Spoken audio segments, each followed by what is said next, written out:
Bonjour à tous. Je vous fais du coup un retour d'expérience sur React Native dans le cadre d'utilisation de PlanteNet. Donc je m'appelle Hugo Gray, je suis développeur mobile à l'Institut national de recherche en informatique et en sciences du numérique pour le projet PlanteNet. Et du coup, je commence vite fait sur React Native, qu'est-ce que c'est, juste pour faire une mini intro. Sur le cadre PlanteNet, je vais présenter l'application et les volumes de données qu'on engrange. Et après, je parlerai de React Native en détail. Donc React Native, c'est un framework de développement mobile à la base, mais on peut aussi faire du web avec. On va écrire du coup nos composants en React, donc en JavaScript, pour dessiner les vues, et ces vues-là, elles vont être, et le geste, entre autres, il va être exécuté dans un moteur JavaScript, donc soit Hermes, qui est fait par Facebook, soit JavaScript Core. Et ce JavaScript-là va s'occuper de communiquer avec l'OS dans lequel l'application tourne, pour dessiner des vues natives. Entre autres, ça permet d'avoir des performances qui sont assez bonnes, en ayant un truc en JavaScript qui est moins performant que du code Java de base, quoi. Ok. PlanteNet, de l'autre côté, c'est une application d'identification de plantes. Donc en gros, vous prenez en photo votre basilic et ça vous dit que c'est du basilic.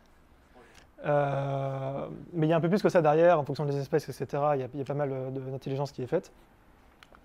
Et il y a surtout une partie science participative. Donc en gros, il y a toute la communauté des utilisateurs de PlanteNet qui vont aller sur le site et dire, ok, ben, genre là, l'espèce que tu as mise, elle n'est pas bonne. Du coup, ils vont changer la détermination de l'observation. Ils vont fermer des votes. Et on peut aussi dire, si on est entre les deux, si on n'est pas expert, on ne sait pas trop, de dire ok, genre là, par contre, a priori, c'est pas bon, c'est pas du tout la bonne espèce, c'est pas du tout la bonne famille, mais je ne sais pas laquelle c'est, donc du coup, on peut aussi laisser cet avis-là et dire qu'une photo n'est pas une plante, etc. Il y a la partie Open Data, du coup, toutes les données qui sont enregistrées sur PlanteNet, donc la photo, la position GPS des photos, les déterminations et les votes, ils sont utilisés à, on va dire, deux fins, principalement nos partenaires, donc du coup, qui sont des chercheurs dans différentes études de recherche en France et à l'étranger, et aussi des gérants de parcs, des conservatoires, etc., qui vont utiliser ces données-là pour suivre la biodiversité de leur parc, d'un pays par exemple, ou d'une île, genre la Réunion, etc. Et l'autre partie, il y a 10 millions d'observations, donc une observation c'est plus ou moins une plante, enfin une photo d'une plante à un moment donné, qui sont publiées sur le GBIF, qui est une base de données mondiale sur la biodiversité qui est gratuite. Ce qui fait qu'on est, a priori, normalement, on est le plus gros contributeur d'observation avec l'espèce qui est déterminée par une IA. Et du coup, il y a 800 000 espèces qui sont, enfin 800 000, ouais, il y a 800 000 espèces qui sont déterminées via l'utilisateur qui sont sur GBIF et genre 10 millions automatiquement. Et alors, du coup, on se retrouve aussi à travers GBIF sur d'autres plateformes comme l'Institut national du patrimoine naturel, donc il y a un gros truc français bien school, mais du coup qui est très utilisé en France. Donc voilà, et du coup ces données-là sont toutes gratuites et vous pouvez toutes aller les utiliser directement. Et tout ça, c'est financé par les instituts de recherche, donc par vos impôts, et par les dons, en grande partie par les dons aussi. Voilà. Du coup, c'est assez important que vous faites des dons. Normalement, c'est censé payer mon salaire à partir de 2 mois. Enfin, non, à partir dans 2 mois jusqu'à plus de 2 ans.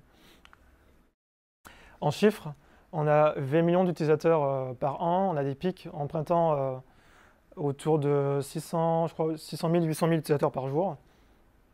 Donc ça commence à faire un peu, ça fait genre plus 30% par an. Je pense que ça va baisser un petit peu d'année en année, mais voilà. Du coup, ça commence à faire pas mal de volume d'utilisateurs pour une application qui est gratuite en entier, sans publicité, juste avec de l'analytics derrière. Pour ça, du coup, il y a un seul des mobiles, donc c'est moi. Une équipe qui est toute petite. On est, on va dire, deux vrais développeurs en plus de moi qui s'occupent du back et du front équivalent, et des API. Et, enfin, après, des chercheurs machine learning, etc. Tac.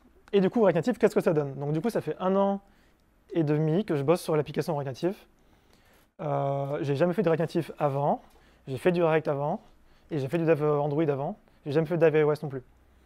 Donc ça vous donne un peu de contexte. Et je commence d'abord pour les points négatifs et après ça remonte un peu de niveau à la fin. Donc du coup, il y a pas mal de différences de rendu de vos composants entre Android et iOS. Pourquoi? Alors du coup, vos vues, elles sont décrites comme ça en React Native. Du coup, vous avez une sorte de JSX comme dans React, quoi, mais avec des composants particuliers. Et vous allez décrire vos vues comme ça, avec vos textes, etc. Et vous allez faire une sorte de pseudo-style CSS en objet, donc un peu comme du GSS pour ceux qui en font, etc. En sachant qu'on fait que du displayflex, mais ok. Et ça, du coup, ça vous permet de décrire vos vues qui vont être interprétées par un moteur de layout qui s'appelle Yoga, qui est développé pour Android et pour iOS et pour web, etc. Et voilà. Du coup, très bien. Et en théorie, on est censé avoir Yoga qui est développé de la même façon dans toutes les plateformes et nos vues sont identiques. En pratique, c'est pas le cas. Là, du coup, c'est juste une TextView, enfin une balise texte, quoi, une TextView sur Android. Et du coup, on voit que la hauteur des lignes est différente, la line height. C'est comme ça depuis a priori longtemps, enfin ça a toujours été comme ça et a priori ça va rester comme ça. Bon, ok. Là, c'est les ombres, le truc merdique, mais bien merdique. C'est sur Native, ils ont fait le choix de l'élévation. Donc c'est une propriété qui est native sur Android, qui permet d'afficher des ombres de plus ou moins grosses en fonction pour mettre en avant des boutons. Ok, sur iOS, du coup, il n'y a pas d'élévation. Et du coup, on a une propriété shadow qui est utilisée. Et en React Native, ils ont gardé les deux. Du coup, on a l'élévation qui marche que pour Android en React Native et la shadow qui marche que pour iOS en React Native. Genre shadow ne marche même pas sur Android. Très bien, sauf que du coup, on veut afficher une floating action button en bas à gauche, en bas à droite, avec une ombre. Si on met l'ombre, du coup, avec les deux propriétés sur le même bouton, au même endroit, sur le même composant, ça va donner ça, parce que l'élévation va passer à travers l'overflow hidden de son parent, alors que la shadow non. Bref, il y a des choses à savoir comme ça qui sont bien merdiques. Pareil, genre là, juste une border sur un bouton sur iOS et Android, la même chose, le même composant, le même style, et du coup qui ont des rendus différents parce que le Yoga gère ça différemment. Et dernier exemple sur ça, l'exemple de gauche, donc sur Android, c'est quelque chose que vous ne pouvez jamais avoir en production, sauf quand vous testez du coup. Donc du coup, j'utilise Fast Refresh qui va mettre à jour votre application en temps réel en fonction de votre style.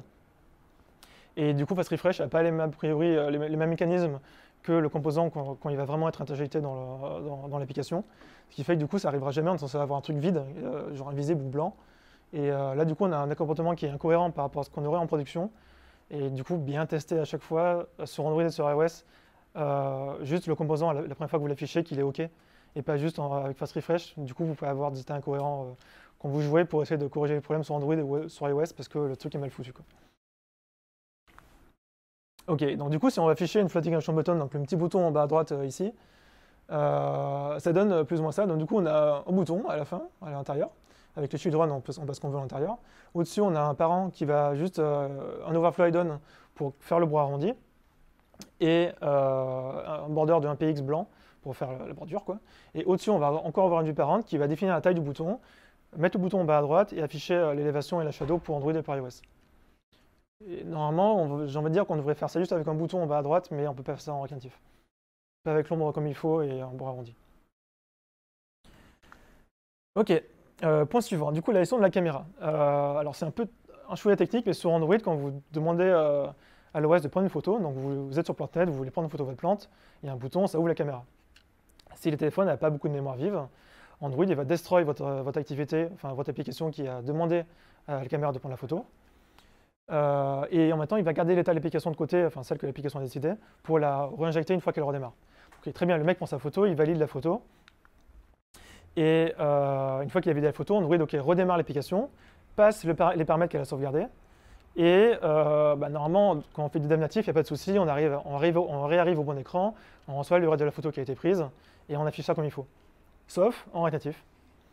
Parce qu'il y a une issue qui existe depuis un an, qui est toujours en triage, qui fait que quand l'application va redémarrer dans ce cas-là, les paramètres de Android, ils sont bien passés à l'activité, il n'y a pas de souci, sauf que l'état de JavaScript, qui est l'état qui est important, qui n'a pas été sauvegardé par l'application, lui, il redémarre comme s'il démarrait d'une nouvelle application, d'un call start, quoi, et il ne sait pas où il était avant. Du coup, on reçoit bien une URL de photo, le JS, il ne s'attend pas à avoir une URL de photo qui arrive, du coup, le truc, il arrive nulle part, et je shrug, quoi.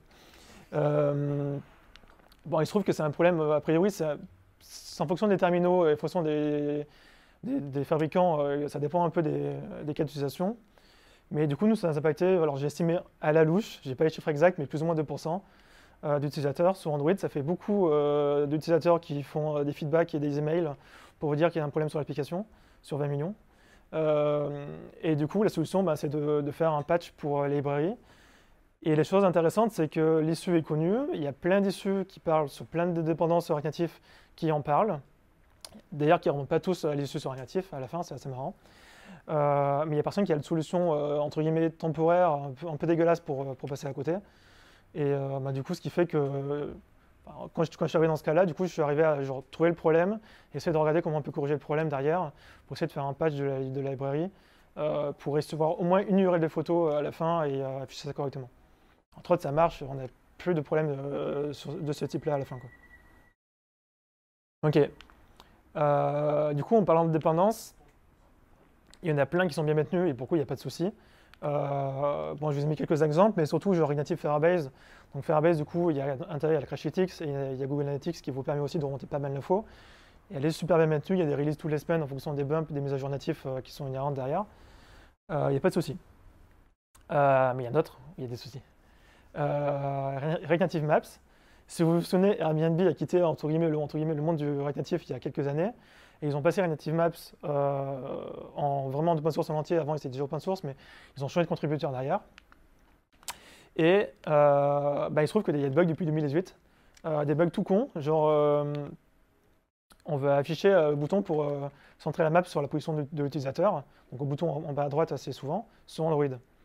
Il se trouve que ce bouton, il ne va pas s'afficher par défaut si vous faites tout comme il faut. Il va falloir réduire la map une fois qu'elle est affichée de 1 pixel pour la remettre en entier. Ça va retrigger un changement de map derrière pour afficher le bouton en bas à droite. Donc c'est un ticket qui existe sur React Native, enfin sur React Native Maps, et du coup il existe depuis longtemps. Pareil, React Native, mais c'est un exemple comme d'autres, mais il y a des différences au niveau de l'affichage des polygones par exemple. Donc du coup, si vous affichez genre la carte de la France, une sorte d'overlay sur la carte de la France, vous affichez des polygones au-dessus de points. Et en fonction de la plateforme, ça va avoir des résultats différents.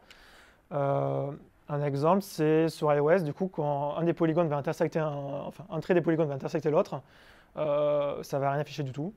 Et du coup, dans ce cas-là, ça affichera pas la couleur de fond du polygone. C'est dommage. Et un autre exemple, c'est dans un cas, on s'attend à avoir un array vide pour genre un autre polygone qui est vide. Très bien, et c'est censé avoir l'état attendu normal. Si on passe nul à la place d'un set array vide, ça marche sur Android et ça fait planter l'appli sur iOS. Voilà, et du coup, le truc à savoir, il faut tester à la fin parce que si vous ne testez pas bien, vous allez avoir des surprises, quoi. Donc, je vous ai mis quelques issues à la fin si vous voulez envie de jeter un œil. Il y en a plein d'autres, mais du coup, il y a la 10.33 a priori qui est assez vieille quand même. Caméra roll. Alors, c'est un point du peu différent de la gestion de dépendance, c'est comment on gère les mises à jour de l'OS. Sur Android 10 et plus, Android a ajouté les scope storage. Donc, en gros, ça contraint en termes de où on stocke les données sur une application. Ce qu'on devrait dû faire depuis longtemps, enfin ce qui devrait exister depuis longtemps et ce qui est équivalent sur iOS qui est depuis longtemps. Il se trouve, c'est comment vous gérez ça. Donc, Creative Camera Roll, son but, c'est de dire à l'OS, OK, j'ai pris une photo, indexe-la pour qu'elle soit disponible dans les autres applications. Donc vous prenez une photo via PlanteNet, hein, vous attendez à ce qu'elle soit visible sur votre application de galerie, sur Slack, sur Twitter, etc. Ce qui n'est pas par défaut le cas. Et du coup, la librairie qui fait ça, elle s'appelle React Native Camera Roll. Son contributeur n'est pas très actif. Du coup, on a deux solutions. On peut soit faire une pull request si tant est que le contributeur à un moment donné fait la merge, soit du coup développer notre propre module en Java qui va interagir avec le Media Store pour demander à partir de Android 10 et plus à l'OS de bien indexer la photo avec les bonnes API pour que ça marche sur ces téléphones-là. En attendant, du coup, ça fait quand même pas mal de temps que Scope Storage est sorti sur Android 10. L'issueuse sur Camera Roll qui en parle, elle dit il faut ajouter un attribut dans le manifeste pour dire que, en gros, pour être backward compatible. Ce qui fait que, sauf que ça a d'autres inconvénients quand vous mettez à jour votre OS. Il y a le store qui vous fait des warnings maintenant depuis 6 mois, 8 mois, et qui devrait commencer à être un peu plus volant sur les applications qui ne gèrent pas les scope storage assez rapidement. Donc voilà. Les trucs mitigés. En premier, du coup, les mises à jour de React Native. Donc React Native sera mise à jour tous les, on va dire une mise à jour tous les trimestres ou tous les semestres en fonction de leur cycle. Et dans la plupart des cas, ça met genre quelques jours à mettre à jour, et normalement il n'y a pas de souci. Il y a un outil qui est super bien, qui est fait par la communauté, qui va vous guider, une sorte de diff sur GitHub, une sorte de diff un peu comme sur GitHub, pour vous dire, OK, il faut patcher tel fichier Gradle, il faut patcher telle configuration Xcode avec tel changement en termes de build, etc. Et pour coup, c'est vraiment pratique à suivre et ça marche bien. Bon, il se trouve que dans certains cas, vous avez fait d'autres changements pour une librairie du genre React Native Maps pour que ça build. Et il se trouve que ça fait péter la migration, et bref, en cherchant sur les issues, vous arrivez à trouver, quoi. Et en vrai, ça marche bien, et les mises à jour de React Native se passent toujours assez bien. Et j'ai fait 4 mises à jour de React Native en prod, il n'y en a qu'une qui s'est mal passée, mais on le savait avant, et elle n'a pas planté en prod. On l'a chopé avant de passer l'appli en release. Voilà, et du coup, cette issue-là, c'est une upload d'image. Donc React Native 0.63, quand elle est sortie, quand on upload une image, c'est même pas une librairie spéciale, c'est juste une upload d'image, ça faisait planter l'appli. Assez violent quand on veut vraiment identifier des images à la fin dans l'application, c'est un peu le cœur de métier. Comment vous faites si vous avez besoin d'une fonctionnalité dans cette mise à jour de React Native et que il n'y a pas de fixe, enfin on n'a pas de visibilité sur les mises à jour mineures de patch de React Native sur ça. Du coup, vous ajoutez un patch package. En gros, c'est une librairie NPM qui va venir au post-install de votre dépendance de votre NPM install, qui va venir modifier votre dépendance dans vos autres modules pour appliquer les changements que vous voulez. Donc sur l'issue qui en parle dans React Native, il y a un mec qui a fait un fichier .patch. Vous mettez ça dans votre projet Git, il est commité comme il faut. Et à chaque fois que vous installez vos dépendances, ça va patcher vos nodes modules pour corriger le bug de React Native. Heureusement qu'il y a ça, parce que du coup, les mecs, ils ont sont pas vraiment le choix, mais je présume qu'ils ont pas mal de problèmes derrière, mais ils ont mis 4 mois à sortir un patch pour ce problème-là. En 4 mois, à la limite, il y a le temps de sortir une nouvelle version de React Native qui a déjà le problème qui est fixé, quoi. Ok. Et alors la partie permission, je pense pas qu'il y ait de façon parfaite de gérer les permissions sur du cross-platform, parce que chaque plateforme a ses permissions qui sont différentes. Si on veut stocker une photo sur iOS, on n'a pas besoin de permissions spécifiques. Entre guillemets, c'est comme si Storage était déjà là sur iOS, et on peut sauvegarder la photo sans souci. Sur Android, il faut gérer les permissions comme il faut. Entre autres, maintenant, il y en a deux. On peut soit écrire, soit lire les permissions, enfin lire et écrire sur le stockage externe. Et du coup, ça se fait assez bien. Il y a une dépendance qui s'appelle React Native Permission, qui est par-dessus React Native, qui va abstraire encore une couche en plus que React Native n'a pas abstrait, et qui vous permet de gérer ça avec des promises tous jolis, ça marche assez bien, il n'y a pas de souci. Mais bref, c'est un peu problématique des fois, parce que du coup, il y a des permissions qui sont que sur iOS, d'autres qui sont que sur Android, qu'il faut gérer en même temps au runtime au même moment, et bien gérer tout ça pour que ça cohabite ensemble. Alors ça, c'est un point que j'ai mis, mais qui peut vous impacter. Nous, ça ne nous impacte pas. Du coup, il y a un bridge. Quand vous passez du JavaScript au natif, il y a un override qui s'ajoute en termes de communication pour passer dans un langage qui n'est pas typé, qui est un peu, enfin, qui est ce qui est, quoi, pour passer au Java. Et il y a un coût minimum pour appeler vos méthodes, et pareil, il y a les retours équivalents. Et ça peut avoir des gros impacts chez vous en fonction de ce que vous faites avec en Java derrière. Il y a plusieurs solutions. Il y a les turbo modules qui sont une nouvelle façon de faire vos modules natifs en React Native. C'est un peu nouveau, c'est un peu plus compliqué à implémenter, mais on a quand même des très bonnes performances qui sont derrière. Il y a le JSI, c'est pas JNI, c'est JSI. Là, la solution, c'est de faire votre librairie en C++. Vous allez exporter les différents types qui sont compatibles avec votre librairie, et vous allez pouvoir du coup appeler votre librairie natif en C++ directement à partir du JS, sans conversion en plein milieu, ce qui vous permet d'avoir des librairies de base de données qui vont être synchrones en lecture, en écriture, sans souci en JS. Assez pratique. Et il y a une librairie qui s'appelle MMKV, qui est faite par Alibaba pour une base de données mobile. Et il y a une dépendance native à MMKV qui vous permet de faire ça. Et du coup, les mecs ont fait ça en C++. Et on a des performances plutôt bonnes. Et sinon, vous faites des batchs. Vous optimisez vos appels plutôt que de faire une requête tous les 100 millisecondes. Vous faites une tous les secondes avec plusieurs infos à la fois. Bref. Ok. Les points positifs. React Native, c'est plutôt stable. Du coup, avant que j'arrive sur le projet, il y a un développeur qui n'avait jamais fait de React, ni de React Native, qui a fait l'application initiale de Plantnet, qui est sortie en 2019. La note était autour de 4.4, elle est restée autour de 4.4 en continu jusqu'à aujourd'hui, on est à 4.6, 4.7. Il se trouve aussi que le mec qui a fait la mise à jour de l'appli, il a mis, je crois, quasiment un an à la faire. Il s'est barré une fois que le truc parce que son contrat finissait. Et pendant un an, il n'y a pas de développeurs. Donc du coup, c'est une personne de l'équipe qui est plutôt dev côté web et dev back, entre guillemets, qui s'occupait de faire les gros bugs fixes sur l'application. Il n'y a vraiment pas de mise à jour de dépendance, pas de mise à jour de React Native, etc. Et l'application est restée stable sur tout le long, qui me semble quand même assez encourageant, en sachant qu'il n'y a pas eu de développeur pendant un an dessus l'application, et que le développeur qui était à la base, il était novice sur la technologie quand il est arrivé dessus, quoi. Et en termes de crash, ça donne plus ou moins ça. Donc ça, c'est sur Android. Donc le taux d'application qui ne répond pas, ANR, un truc, je pense, négligeable à ce niveau-là. Il y a un taux de plantage du coup de 0,30%. Ça me paraît OK, on verra après en détail. Sur iOS, du coup, on est largement mieux. 99,92% de crash free, donc c'est 0,1% de crash en gros quoi, sur iOS. Ça me semble plutôt exemplaire. Pour revenir sur Android, le taux de crash des applications médian, on est autour de 0,2 et nous du coup on est à 0,3. On voit que la courbe elle commence à descendre. Je pense qu'on arrivera à un stable au même niveau, je pense qu'en début d'année prochaine.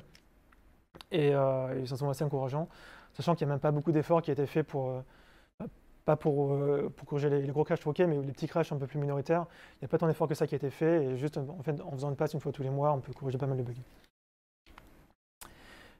C'est super pratique à développer React Native. Vous avez l'équivalent sur Flutter, mais du coup avoir du fast refresh quand vous développez, c'est vraiment pratique. Donc du coup, j'ai les composants à gauche, j'ai enlevé des éléments, et on va voir que les éléments en haut disparaissent, donc il y a l'avatar qui disparaît. Sachant que là, du coup, il y a l'émulateur qui tourne sur le même ordi, sur iOS et sur Android, et que c'est une liste. Donc du coup, c'est l'équivalent d'une ancienne review sur Android, et du coup, on voit qu'à chaque fois, les éléments de cette liste se mettent à jour directement, et il n'y a pas de souci, ça marche bien, on peut ajouter du texte, et dans 99% des cas, ça se passe bien, sauf quand Yuga fait de la merde. Ok. Et un autre exemple, du coup, il y avait une nouvelle fonctionnalité qui était la gestion des groupes, un peu comme les groupes sur Facebook dans Plantnet. Il y a une dizaine d'écrans, il y en a 4, c'est des listes infinies avec de la pagination à gérer, avec les erreurs GDR en fonction des requêtes, etc. Ça m'a pris plus ou moins une semaine à développer en tout, en faisant le state sur Redux avec les sélecteurs et les actions, etc. Et en faisant les écrans, les implémentations avec des sections listes et des flag lists derrière. Et du coup, c'est bon à savoir parce que la gestion des listes sur React Native, elle est vraiment bien foutue. Le composant de base de React Native, qui s'appelle les flat lists, il marche bien, il n'y a pas de souci avec. Et du coup, vous pouvez avoir des listes qui vont se recycler donc, sur mobile pour optimiser les perfs. Un élément de liste va être recyclé dès qu'il sort de vue pour afficher les nouvelles données à l'intérieur sans réinstancier les nouveaux objets à chaque fois. Et du coup, ça le gère tout seul, il n'y a pas besoin d'avoir de cas spécifiques pour le gérer. Et du coup, je continue sur les exemples de listes. En termes de performance, ça donne plus ou moins ça. Donc ça, c'est la liste des observations contribuées par les gens. Et il y a le compteur de FPS au niveau de l'UI qui est ici sur iOS, qui en gros dit on est à minimum 57 FPS sur vraiment un scroll assez violent de liste. Et il n'y a rien qui a été fait pour optimiser cette liste. Alors ok, le truc est codé correctement, mais il y a sûrement des optis à faire derrière en termes de fuite mémoire, etc. Mais il n'y a rien pour l'instant qui a été fait. Et ça marche assez bien, il n'y a pas de souci derrière. Sur iOS, sur Android à droite, du coup, c'est juste il y a un peu de latence au niveau de l'affichage, c'est le screen copy sur l'ordinateur qui fait qu'on est visuellement on est à moins de FPS, mais le compteur est assez bon normalement. Bon voilà. Ok. Et du coup, React Native, c'est aussi Redux. Donc du coup, quand vous avez une application qui est assez grosse, avoir un state qui est géré de manière uniforme et qui est assez bien découpé, c'est vraiment bien et très agréable à travailler au jour le jour. Mais en plus de ça, du coup Redux pour le state, hein, mais il y a Redux Persist. Du coup, c'est une librairie qui dit en gros, il va prendre une partie de votre state Redux, il va le persister dans l'application, en fonction de comment il gère, du coup, quand il veut, quoi.